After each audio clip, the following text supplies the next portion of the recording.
Hello friends, welcome back to my channel. If you're new here, my name's Han and I'm a shoe embroidery artist, and today's video might be the easiest tutorial I've ever shared here on YouTube. This is going to be a beginner friendly tutorial on how to stitch hearts onto a pair of canvas sneakers. You don't need to have any embroidery experience to complete this project. Even if you've never touched a needle and thread before, I promise you will be able to complete this embroidery project. With Valentine's Day coming up, these would be the perfect gift for the special someone in your life, or you could just make them for yourself as well. It's always nice to treat yourself, especially around Valentine's Day. So let's hop right into the supplies you're going to need to complete this project. Firstly, you'll need embroidery needles. Honestly, any kind of embroidery needle will do. The longer the needle, the slightly easier the project will be, because sometimes it's kind of hard to fit your hand inside the shoe and pull the needle through. The next thing you'll need is some thread, obviously in the color that you want to embroider the hearts in. I'm using some DMC number 326 thread. And then next you will need some kind of pen or pencil to draw the hearts onto the shoes as a rough guide. You could use this disappearing embroidery marker, or you could just go in with a really fine line pencil. I chose to just go in with the pencil since the stitches will be covering the marks that I make, but the pen is also a great option because the blue end disappears when it comes into contact with water. The most important thing you'll need are some finger protectors. I like to wear these on my index and my middle finger. It gives you a little extra grip when pulling the needle through the shoes, and it also protects the skin on your fingertips. You'll also need some small sharp scissors. Honestly, you could just use any pair of scissors,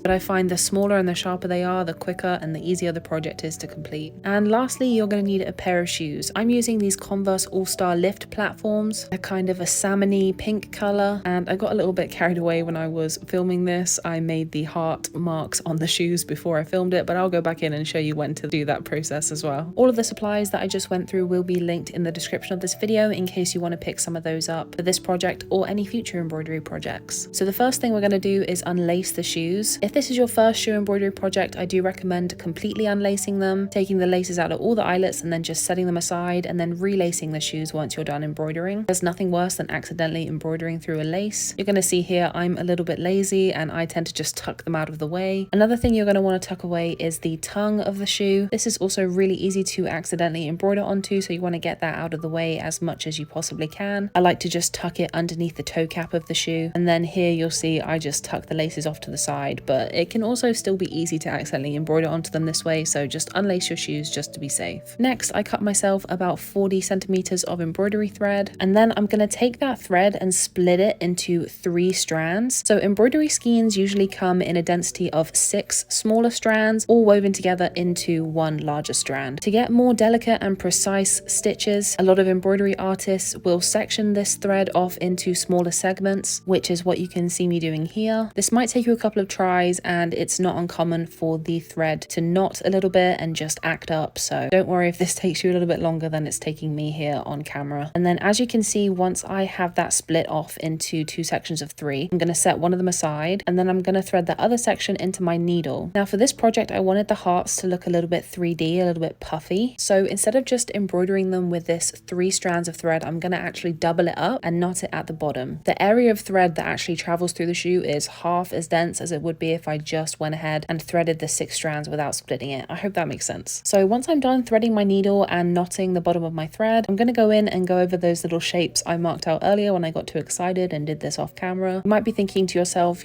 those don't really look like hearts, those just look like the letter V, and you would be right. We're just going to be overlapping our stitches over these markers, and they'll end up looking more like hearts than letter V's, I promise. So let's move on to the stitching part of this tutorial. You're going to start at the top of your first heart. It doesn't matter which heart you start on, and it doesn't matter which side of the heart that you start stitching on. I just find it important that you stitch from the top to the bottom. It just makes the process a little bit easier. And what we're going to do is satin stitches. We're going to do 3 satin stitches on each side of the heart, and we're going to alternate the sides. So we're going to do 1 satin stitch on the right, 1 satin stitch on the left, then back to the right, 1 satin stitch on the right, 1 satin stitch on the left, and then do that one more time until you've made 6 satin stitches for each heart. I find that this is the perfect amount of stitches, the perfect amount of thread, and the hearts turn out perfectly every time. Just make sure when you are stitching around a circle like this to move in either a clockwise or an anti-clockwise direction, and to stitch the heart right next to the heart that you just stitched. You don't want to be going from a heart at the very top of the circle to a heart right at the bottom and then like zigzagging about. That's going to end up in a lot of extra thread on the inside of your shoes, so just keep it tidy and go from one heart to the one next to it to the one next to it. If your thread starts to knot a little bit, don't worry about it. Don't pull your thread thread too hard, you might end up breaking the thread, or you might just end up making an even worse knot. Find the source of the knot and pull away from the direction you were stitching in. This will usually loosen it up and you'll be able to keep stitching as if nothing happened.